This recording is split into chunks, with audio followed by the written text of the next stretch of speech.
भाई देखिए, तीसरे फेज के लिए आज चुनाव का प्रचार जो है वो थम जाएगा। शाम 6 बजे तक नेता चुनाव प्रचार कर सकेंगे। तीसरे फेज में एमपी में 9 सीटों पर वोटिंग होनी है। मुरैना, ग्वालियर, बैतूल, राजगढ़ में वोटिंग होगी। भोपाल, विदिशा, गुना में भी 7 मई को मतदान होगा। इसके अलावा सागर और भिंड में भी 7 मई को ही वोटिंग होगी। यानी कुल मिलाकर 9 लोकसभा सीटें हैं इस चरण में। मध्य प्रदेश की हम बात कर रहे हैं, जहां पर तीसरे फेज में चुनाव होगा। ग्राफिक्स के माध्यम से भी तीसरे फेज में देखिए कहां पर वोटिंग।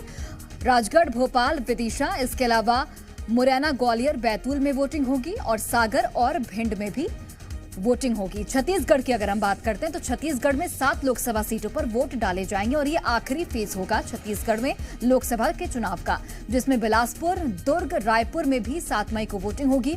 सरगुजा, रायगढ़, जांजगीर और कोरबा में भी मतदान होगा।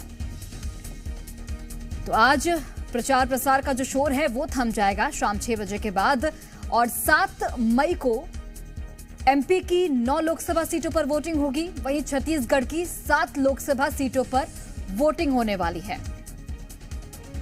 तमाम दिग्गजों ने अपने अपने स्तर से प्रचार प्रसार किया है। अब देखना होगा कि जनता किस पर भरोसा जताती है।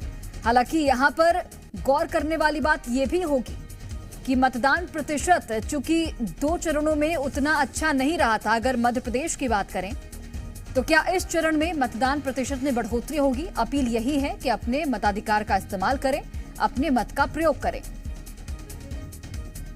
तो तीसरे चरण में कहां पर वोटिंग होने वाली है? मध्य प्रदेश में मुरैना, ग्वालियर, बैतूल, राजगढ़, भोपाल, विदिशा।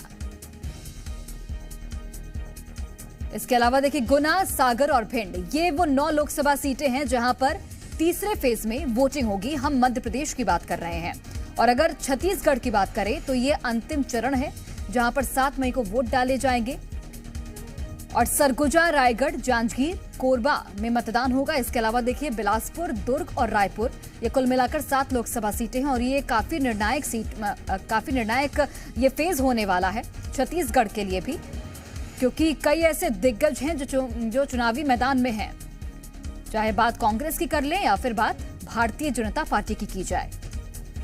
तो आज प्रचार प्रसार का शोर जो है वो थम जाएगा। हालांकि डोर टू डोर कैंपेन जो है वो प्रत्याशी कर सकेंगे। 7 मई को वोटिंग होने वाली है। और चलिए अधिक जानकारी के साथ भोपाल से हमारे सहयोगी अजय दुबे लाइव जुड़ गए हैं। सीधे उनका रुख करते हैं। अजय, आज प्रचार प्रसार का जो शोर है वो शाम 6 बजे के बाद थम जाएगा। डोर टू डोर कैंपेन हालांकि चलेगा।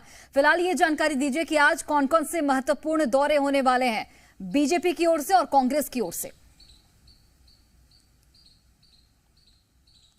बिल्कुल, आज शाम को जो है लोकसभा चुनाव का प्रचार प्रसार थम जाएगा, क्योंकि निर्वाचन आयोग ने 48 घंटे पहले प्रचार प्रसार रोकने का जो है आदेश पहले से ही है। और ऐसे में आज बीजेपी और कांग्रेस दोनों ही पार्टियों के नेता जो है चुनावी प्रचार कर रहे हैं, क्योंकि मध्य प्रदेश में तीसरे चरण में 9 लोकसभा सीटों पर प्रचार होना है। ऐसे में आज मुख्यमंत्री डॉक्टर मोहन यादव की बात करें, चाहे केंद्रीय मंत्री ज्योतिरादित्य सिंधिया हों, डिप्टी सीएम राजेंद्र शुक्ल हों, चाहे ज्वाइनिंग टोली के जो प्रभारी हैं नरोत्तम मिश्रा हो, तमाम दिग्गज नेता अलग अलग क्षेत्रों में ग्वालियर, चंबल में प्रचार प्रसार करेंगे। और इसके साथ साथ ज्योतिरादित्य सिंधिया भी अशोकनगर और गुना में आज प्रचार प्रसार करने वाले हैं। इसके साथ साथ विपक्ष की बात करें तो कांग्रेस के जीतू पटवारी लगातार प्रचार प्रसार कर रहे हैं और ऐसे में आज वो भी ग्वालियर, मुरैना, चंबल के इलाकों में आज प्रचार प्रसार करने वाले हैं, क्योंकि शाम के वक्त आज प्रचार का शोर जो है वो पूरी तरह से थम जाएगा। जो कैंडिडेट हैं वो कैंपेनिंग अपनी डोर टू डोर जाकर, घरों तक जाकर करेंगे, क्योंकि 7 मई को चुनाव होना है।